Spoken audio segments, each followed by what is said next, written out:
Good morning students. हम कोशिका चक्र और कोशिका विभाजन के बारे में पढ़ रहे हैं। इसके अंतर्गत हमने समसूत्री विभाजन या माइटोसिस डिवीजन के बारे में स्टडी किया। उसका जो वैल्यू होती है, सिग्निफिकेंस होता है लाइफ के लिए, इसके बारे में पढ़ा। आज हम पढ़ेंगे अर्धसूत्रण या अर्धसूत्री विभाजन या मियोसिस डिवीजन क्या होता है। तो जैसे कि हमने पढ़ा था कि माइटोसिस डिवीजन या समसूत्री विभाजन बॉडी के सेल, पूरे बॉडी के सेल के डिवीजन में माइटोसिस डिवीजन पाया जाता है, समसूत्री विभाजन पाया जाता है।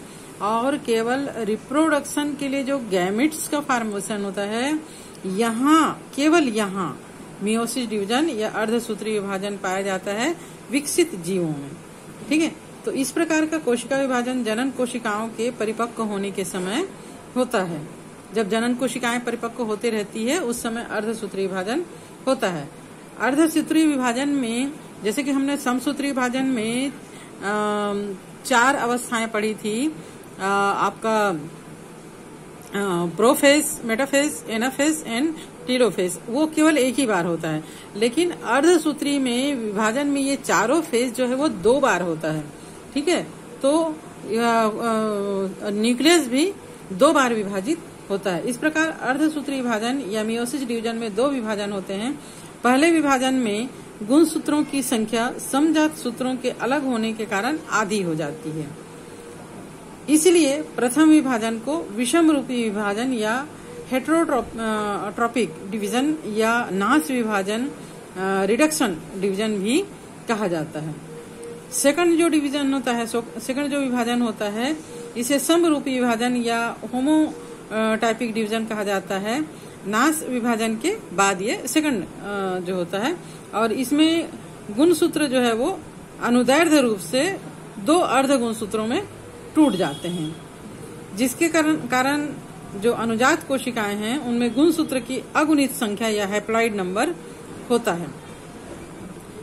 यानी कि गुणसूत्रों की संख्या शरीर की अन्य कोशिकाओं के गुणसूत्रों की आधा होती है। मान लीजिए जो मातृ कोशिका है उसमें गुणसूत्र 10 है, तो अर्धसूत्री विभाजन का जो फर्स्ट डिवीजन चलेगा, जिसे कि हमने हेटेरोट्रॉपिक डिवीजन या रिडक्शन डिवीजन कहा है, इसमें क्रोमोसोम्स की संख्या हो जाएगी 5-5।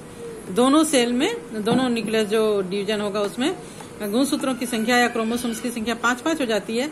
जब सेकंड टाइम डिवीजन होता है तो ये अर्ध गुणसूत्र जो है वो डिवाइड होते हैं और इनकी संख्या फिर 5 ही रहती है ना। मतलब जो नया बना सेल है उसके न्यूक्लियस में गुणसूत्रों की संख्या आधी यानी कि 5 रह जाती है। तो इस प्रकार गुणसूत्रों की संख्या शरीर की अन्य कोशिकाओं के गुणसूत्रों की संख्या की आधी रह जाती है। लैंगिक जनन या सेक्सुअल रिप्रोडक्शन के समय द्विगुणित जीवों, डिप्लॉइड ऑर्गेनिजम्स में युग्मकों या गैमेट्स के निर्माण के समय अर्धसूत्री विभाजन होना इसलिए भी जरूरी है कि 2 अगुणित युग्मकों के संलयन से जायगोट एवं उससे विभाजित होकर अंत में फिर द्विगुणित जीवों का निर्माण होता है। इस विभाजन से जीवों में क्रोमोसोम्स की संख्या हमेशा स्थिर बनी रहती है। 2 संपूर्ण अर्धसूत्री विभाजन के बीच में अंतराल अवस्था इंटरफेज होता है, जो जीवन अवस्था एस अवस्था और G2 अवस्था एस अवस्था में विभक्त रहता है। समसूत्री विभाजन के एस अवस्था जैसे अर्धसूत्री विभाजन के एस अवस्था में भी डीएनए का संश्लेषण होता है। अर्धसूत्री विभाजन अंतरावस्था के G2 अवस्था के बाद प्रारंभ होता है। अर्धसूत्री की क्रिया को हम जिन अवस्थाओं में बांटते हैं उसमें है 2 अवस्थाएं होंगी। एक तो पहला जैसे कि हमने पढ़ा कि नाश अवस्था या रिडक्शन डिवीजन या मियोसिस फर्स्ट इसको कहा जाता है, जिसमें चारों स्टेप्स होंगे, prophase, metaphase, anaphase and telophase. तो लेकिन यहाँ पर इसका जो प्रोफेज होता है वो पुनः 5 उप अवस्थाओं में बटा होता है। ये मियोसिस डिवीजन की एक खास विशेषता है। प्रोफेज डिवीजन जो है वो 5 अवस्थाएं, तनु सूत्रावस्था यानी लेप्टोटीन अवस्था, युग्म सूत्रावस्था यानी जाइगोटीन अवस्था, स्थूल सूत्रावस्था यानी पैकेटीन अवस्था, द्विसूत्रावस्था यानी डिप्लोटीन और गतिज अवस्था यानी diakinesis. Leptotene, zygotene, pachytene, diplotene and diakinesis, LJPDD। Okay, 5 उप अवस्थाओं में बटा हुआ होता है। इसके बाद आता है metaphase first, anaphase first, telophase first. फिर आता है रेस्टिंग स्टेज या इंटरकाइनेसिस, विश्राम अवस्था, यंत्रावस्था। इसके बाद फिर समसूत्री विभाजन के समान ही मियोसिस सेकंड डिवीजन चलता है, जिसमें पुनः 4 अवस्थाएं, prophase second, metaphase second, anaphase second and telophase second अवस्थाएं होती है। तो सबसे पहले हम देखते हैं नाश अवस्था या रिडक्शन डिवीजन में क्या होता है। प्रोफेज फर्स्ट, माइटोसिस के प्रोफेज की तुलना में मियोसिस का जो प्रोफेज होता है वो काफी लंबा होता है और एक जटिल प्रवस्था होता है और 5 चरणों में विभक्त होता है। फर्स्ट हमने जैसे बोला तनुसूत्र अवस्था, लेप्टोटीन अवस्था। इसमें क्या होता है, जो गुणसूत्र उलझे हुए पतले धागों की तरह क्रोमेटिन जाल की तरह होता है, जिसको कि क्रोमोनिमेटा कहा जाता है।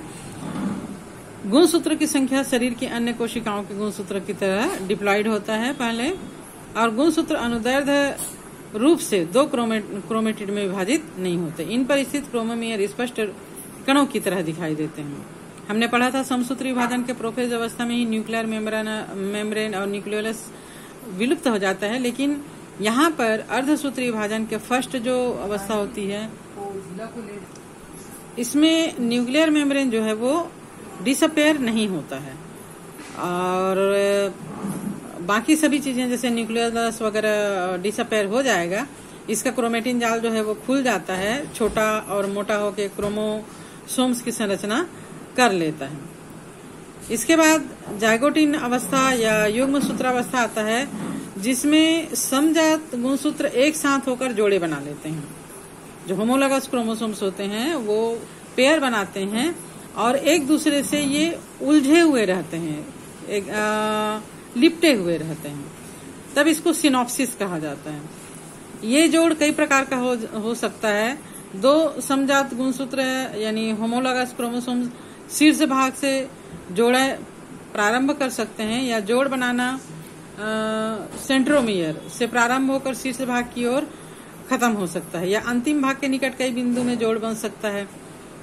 और सेंट्रोमियर यहाँ तक कि क्रोमोमियर भी एक दूसरे के आमने सामने रहते हैं। इस प्रकार 2 समजात गुणसूत्र का एक बाइवेलेंट या डायड बन जाता है, जिसको कि सिनाप्टोनिमल कॉम्प्लेक्स कहा जाता है।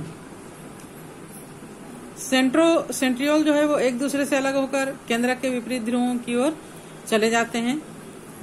तंतु और एस्टर का निर्माण शुरू हो जाता है, स्पिंडल या तरकू फाइबर्स का। प्रोटीन एवं आरएनए संश्लेषण के फलस्वरूप केंद्रिका भी यहाँ पर अब बड़ी हो जाती है। इसके बाद आता है स्थूल सूत्रावस्था, पैकेटीन। इसमें प्रत्येक जोड़े के गुणसूत्र छोटे और मोटे हो जाते हैं। द्विभुज का प्रत्येक सदस्य अनुदैर्ध्य रूप से विभाजित होकर 2 अनुजात गुणसूत्र क्रोमेटिड में बढ़ जाता है। इस प्रकार 2 समजात गुणसूत्र के द्विभुज से अब 4 क्रोमेटिड्स बन जाते हैं। इन चारों को एक साथ चतुष्टक या टेट्रॉड कहा जाता है। इनमें से 2 मात्र और 2 पितृ क्रोमेटिड का बना होता है। कभी कभी मात्र और पितृ क्रोमेटिड एक या ज्यादा स्थान पर एक दूसरे से क्रॉस कर जाते हैं, तब ऐसे बिंदु पर मात्र और पितृ क्रोमेटिड टूट जाते हैं और एक क्रोमेटिड का टूटा हुआ भाग दूसरे क्रोमेटिड के टूटे भाग से जुड़ जाता है। इसे ही कहा जाता है क्रॉसिंग ओवर। और इस प्रकार जीन का नए ढंग से विभाजन हो जाता है, जीन एक्सचेंज हो जाते हैं। इस क्रिया में रिकॉम्बिनेंट एंजाइम भाग लेते हैं। तो क्रॉसिंग ओवर हमेशा नॉन सिस्टर क्रोमेटिड के बीच में होता है, तो इसे कहते हैं जीन एक्सचेंज। इसके बाद आता है द्विसूत्रावस्था या डाइकाइनेसिस अवस्था। इस अवस्था का प्रारंभ उसी समय हो जाता है जब द्विभुज के समजात गुणसूत्र विभाजित होकर चतुष्टक यानी टेट्राड बना लेते हैं। समजात गुणसूत्र अलग होने लग जाते हैं और जोड़े के 2 सदस्य पूर्ण रूप से अलग नहीं हो पाते, क्योंकि ये कहीं कहीं पर एक दूसरे से क्रॉस के रूप में उलझे रहते हैं। ऐसे स्थानों को क्याजमेटा कहा जाता है। क्याजमेटा की औसत संख्या को बारंबारता या क्याजमेटा फ्रीक्वेंसी कहा जाता है। जितने जगह पर ये क्रॉस के रूप में उलझे रहते हैं उतना ज्यादा क्याजमेटा का निर्माण होता है। अब आता है डाइकाइनेसिस अवस्था, जिसमें द्वियुज और अधिक छोटे मोटे हो जाते हैं, छोटे और मोटे हो जाते हैं जो क्रोमोसोम्स का जो भुजाएं होती हैं, और ये केंद्रक की दीवार के पास चले जाते हैं।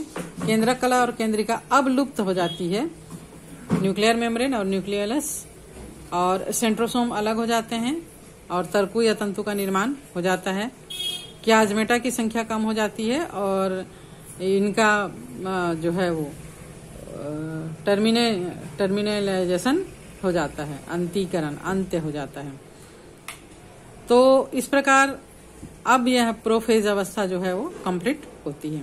इसके बाद आता है मेटाफेज फर्स्ट अवस्था, जिसमें ये जो बने हुए हैं क्रोमोसोम्स का द्वियुज, इसके सदस्य सेंट्रोमियर द्वारा तर्कु या स्पिंडल तंतु के बीचों बीच जुड़ जाते हैं।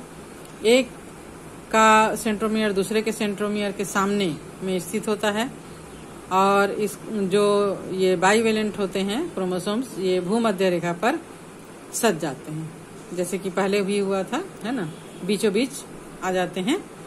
और इसके बाद आता है एनाफेज फर्स्ट अवस्था। प्रत्येक समजात गुणसूत्र के सेंट्रोमियर एक दूसरे से अलग होने लग जाते हैं और अपने साथ दो क्रोमेटिड को घसीट कर ले आते हैं। सेंट्रोमियर विभाजित नहीं होता, समजात गुणसूत्र दो समूह में अलग अलग हो जाते हैं। गुणसूत्र कोशिका के दो ध्रुवों पर चले जाते हैं। इस अवस्था में गुणसूत्र का विभाजन नहीं होता, बल्कि समजात गुणसूत्र के अलग होने से गुणसूत्रों की संख्या अगुणित या हैप्लॉइड हो जाती है। और इसके बाद फिर आता है टीलोफेज अवस्था, जिसमें प्रत्येक ध्रुव पर गुणसूत्र के समूह के चारों तरफ केंद्रक कला बन जाती है। प्रत्येक ध्रुव पर एक केंद्रक बन जाता है। कोशिका दो भागों में बढ़ जाती है। प्रत्येक केंद्रक में गुणसूत्र की अगुणित संख्या या हैप्लॉइड नंबर बन जाता है। टीलोफेज फर्स्ट के समाप्त होने के साथ ही कोशिका द्रव्य विभक्त होकर दो अनुजात कोशिका बना लेता है। इस विधि को साइटोकाइनेसिस कहते हैं और प्रत्येक कोशिका में गुणसूत्र अधिक अगुणित संख्या में रहता है। अब यहाँ पर फर्स्ट विभाजन कंप्लीट हो गया और आता है विश्रामावस्था, यंत्रावस्था, रेस्टिंग स्टेज और इंटरकाइनेसिस। नाश विभाजन और समसूत्री विभाजन के बीच की अवस्था को विश्रामावस्था कहा जाता है। इस अवस्था में डीएनए का अनुलिपीकरण या रेप्लिकेशन नहीं होता। इसके बाद शीघ्र ही कोशिकाएं समसूत्री विभाजन के लिए यानी मियोसिस सेकंड डिवीजन के लिए तैयार हो जाती हैं। तो सेकंड मियोसिस डिवीजन की अवस्थाएं भी पहले जो समसूत्री विभाजन है इसी प्रकार चार इसमें अवस्थाएं होती है। प्रोफेज सेकंड, इसमें गुणसूत्र स्पष्ट दिखाई देते हैं। न्यूक्लियर मेम्ब्रेन न्यूक्लियोलस गायब हो जाती है।